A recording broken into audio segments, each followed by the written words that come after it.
Hi everyone and welcome to the channel. If you're interested in a new headset, an upgrade to your current headset, or interested in what's coming onto the market, then this is the video for you. You might recognize the background. I'm back here at Micro Avionics and they've got a whole new range of helmets, headsets for the GA, Microlight, auto gyro market. So stick with us and I'm going to go in depth into all the new range of products that they've got, and I hope you enjoy the video.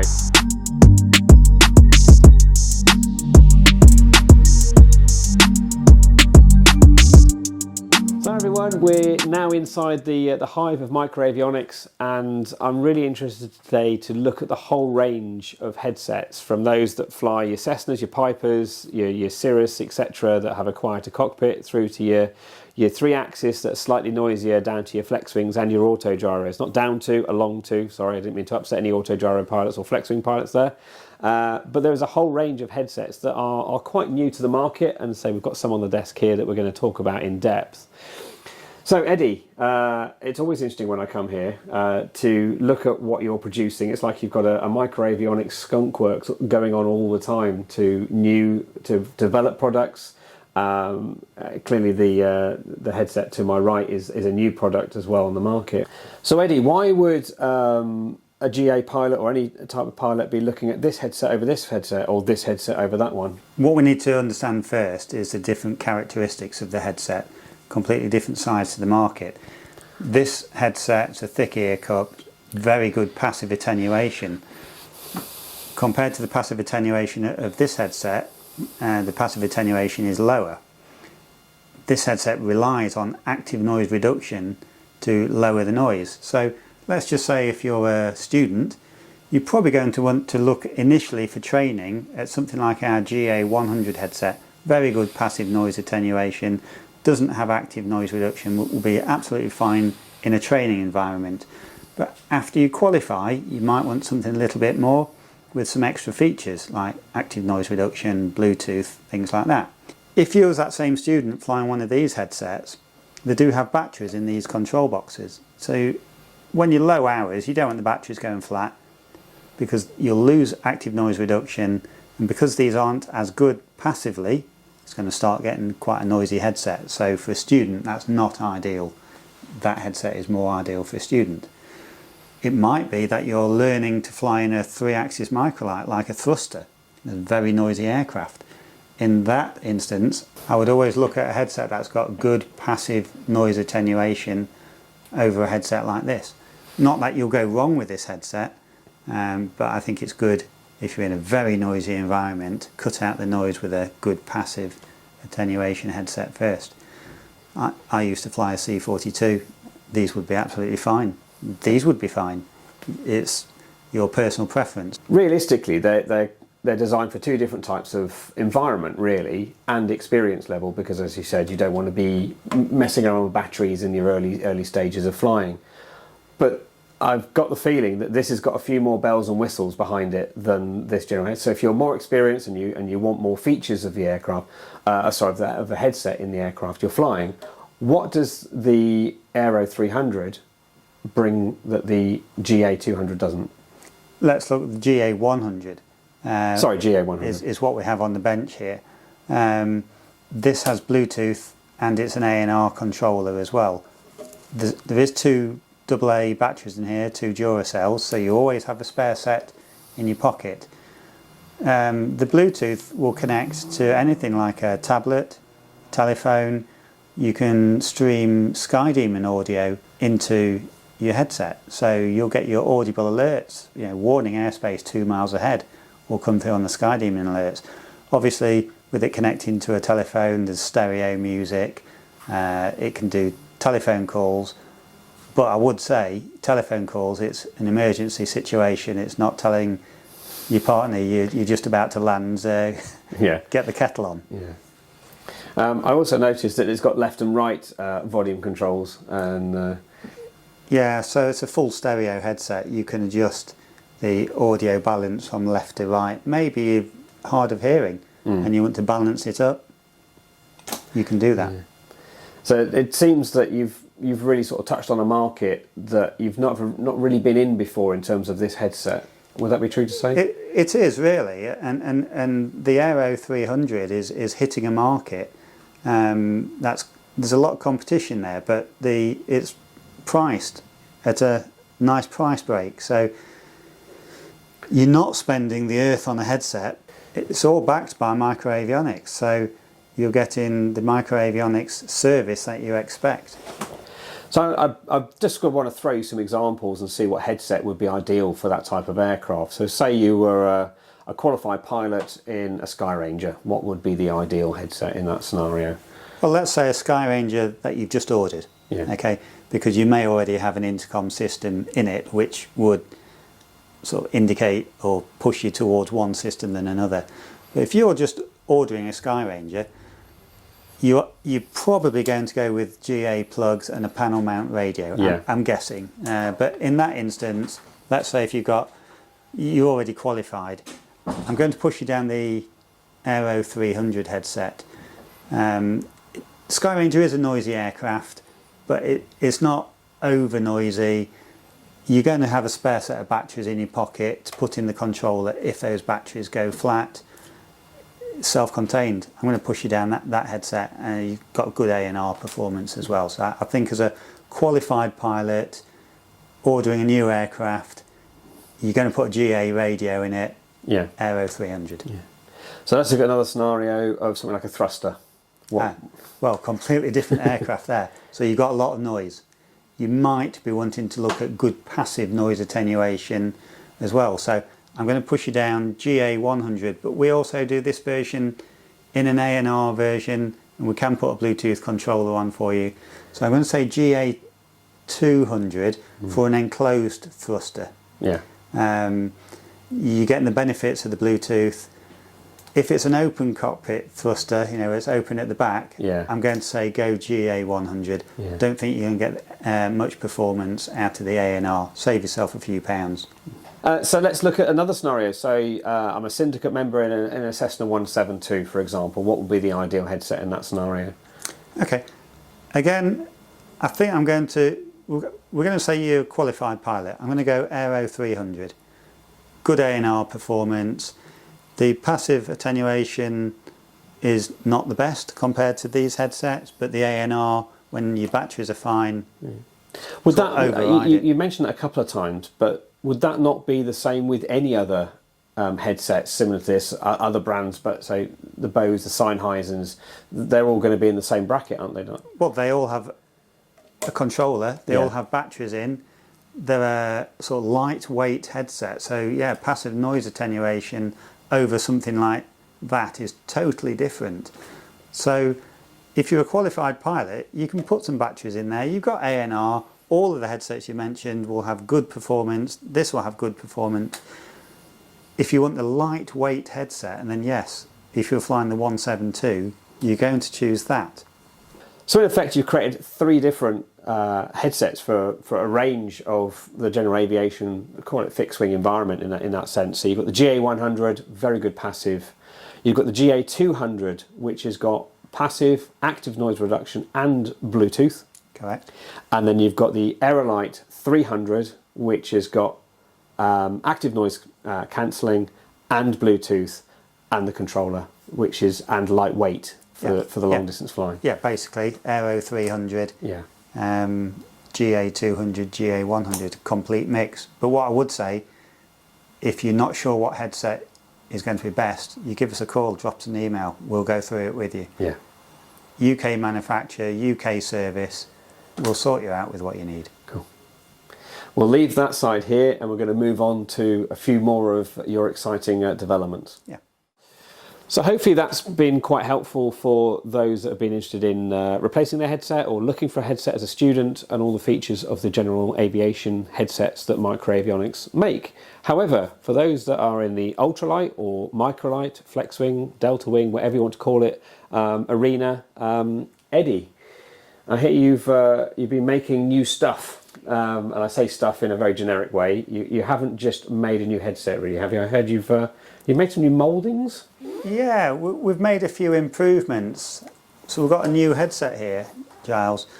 As you know, we've got the UL 300 headset, This is a new one being replaced with. You've added an extra digit on the end. Yeah, it's only a number 3, but we're calling this the UL303. So we've gone from the UL300 to the UL303. Right. But it's not just electronics change. We've listened to our clients. As you can see, the ear defender is got a few changes. So this is the previous one we've used for 20 plus years. This is the new one. But these are your own mouldings now? Oh yeah, these are all our own mouldings. Obviously we've got the change to black here, but little things like there's a little rebate here for the gel seal to slot into, whereas on the old version you could catch it and it start peeling up. You could just catch the corner, you could see the corner, but now it's all covered up. We've also listened to our clients, the sliders here, so we've changed the toolings for these. Oh, because they used to slide down occasionally. Yeah, they could do, or years worth of wear. So we've tightened the mouldings up for these sliders, so yeah, they're stiffer to pull down. Little improvement. We've also changed the headband. We've now got more padding on the headband, just for those longer flights. The basics of the headset's still the same. It's a dual skinned ear defender, so you've got an outer shell and an inner shell, a bit like double glazing. So that's still there. So the passive noise attenuation on that is still very good? Still very high, yeah. Still very high. So for noisy aircraft. But with the UL300, we've got it's a total redesign inside of the electronics. So has this got active noise cancelling as well? It is, yeah. So this has got active noise cancelling. We've still got our, let's call it the new mic. There's also a 3-way switch inside, so you can select different noise filters, which could be for different aircraft you're flying. So you might be flying, let's say in a flex wing, you might find filter number 1 might be best. You just change the tone of the audio so you can... So you haven't got to go and reprogram it, you literally go, I'm in this environment with this headset today, I can change the selector for that type of environment. This new headset, you're going to take it out of the box, you're going to put it on your head, you'll fly on switch filter number 1, go and fly, come back down, do it on position 2, position 3.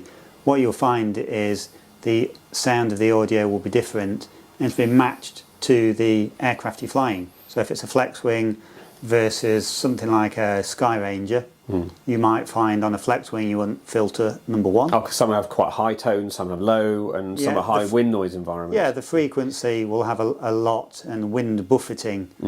So obviously in a flex wing, delta wing, trike, you'll maybe have some wind buffeting there. You may find switch filter number 1 is better than 2 or 3. Right.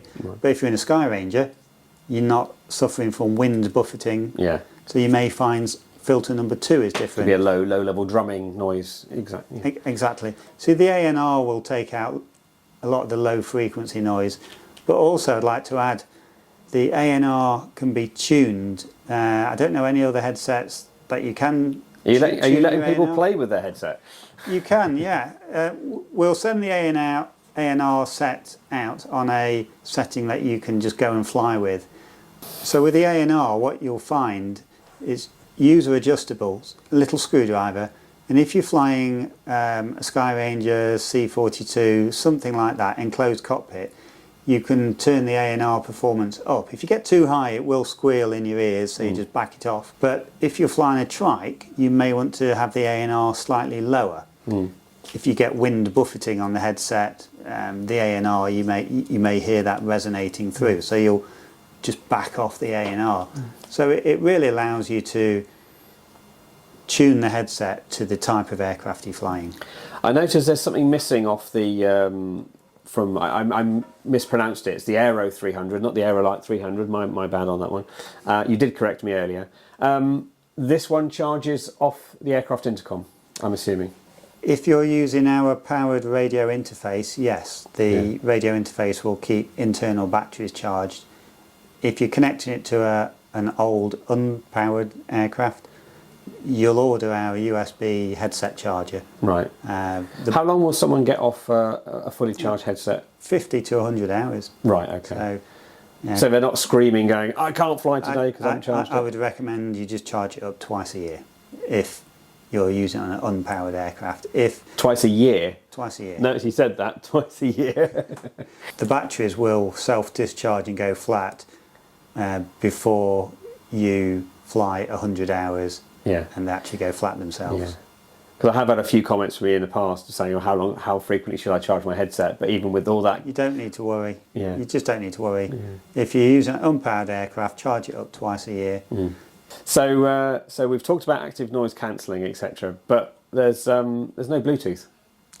Well, there is Bluetooth, but in the Microlight stuff, it's in the intercom or the powered radio interface that you would order from us. Right. If you've got an old radio interface, let's say it's 4 years old, before we did Bluetooth, then yes, you would need to be changing your radio interface to get the Bluetooth features. So all the features of the Aero 300 effectively would still be available through the connectivity side. Exactly. Sky Demon audio to warn you about to go into airspace, music, telephone calls if you need to make that emergency call. Yeah. So the same features that's in the GA Bluetooth is still in this, but you're relying on the radio interface having the Bluetooth. So you must make sure your radio interface has got Bluetooth. Cool. So that pretty much covers on the Microlight side of it, and it's amazing how many features are now in that, and it's great to see that effectively you're in control of all your own mouldings and production side of everything that you're using now, which is great. So I'm going to bring in a sort of friend of mine, David, who now went from FlexWing to auto gyro. What would an auto gyro, what was available for those that fly auto gyros? So what we have with the auto gyros, they have different connectors. You could have twin GA jacks, you could have single 1/4 inch 6.35mm, you could have a 5-pin connector, you could have a 6-pin connector. So what I would recommend, on our website we show the range of headsets, but you would probably be ordering our Gyro headset. You just need to choose whether you want active noise reduction or passive, and then tell us what connector you have on your aircraft. So if you want a passive headset, so this looking headset, we can have the Bluetooth controller. If you want active noise reduction on it, we can do that. It's just a case of matching the headset with the correct connector that you're using. So there's a lot going on with the production of what you've got. There's big changes, especially with the new mouldings. All the electronics have changed, especially hearing. I do like that new microphone. When you first showed it to me back in your old workshop, I couldn't believe the quality that's come out. And it's great to hear that's gone across the product range as well. It's always a bit dangerous when I come here, because I feel my bank account emptying when I want to leave, because that Aero 300 is a very, very nice bit of kit, as in the 303. Eddie did give me a demonstration earlier of the 303 and the ability to tune between different frequencies, and I found that really quite interesting, that depending on the noise that he was presenting to me, low frequency or high frequency, I could actually tune that headset for the noise attenuation environment that I was in, and that was really quite interesting to hear how distinctive it was in terms of its response. Yeah, whether you're open cockpit or enclosed cockpit, total different noises. So this headset will tune to whatever aircraft. You can't have one headset for multiple environments and not feel you've got to buy a different headset for a different environment. Yeah, you might set to switch number 1 for flying your C-42. You might have switch number 2 for flying your trike. Yeah, if you have one of both. So, but Eddie's been really gracious in his time today to allow me to come here and chat to him and present the technology changes that have happened here at MicroAvionics. So again, I feel my bank account emptying already as I'm doing this outro. If you've got any questions that you want follow-up interviews or videos on, please drop them in the comments. I will leave Eddie's contact details in the description or on the screen now, of how you can get hold of MicroAvionics and ask them any questions. But Eddie, thank you so much for your time. We'll wrap this video up here. Until next time, everybody, fly safe.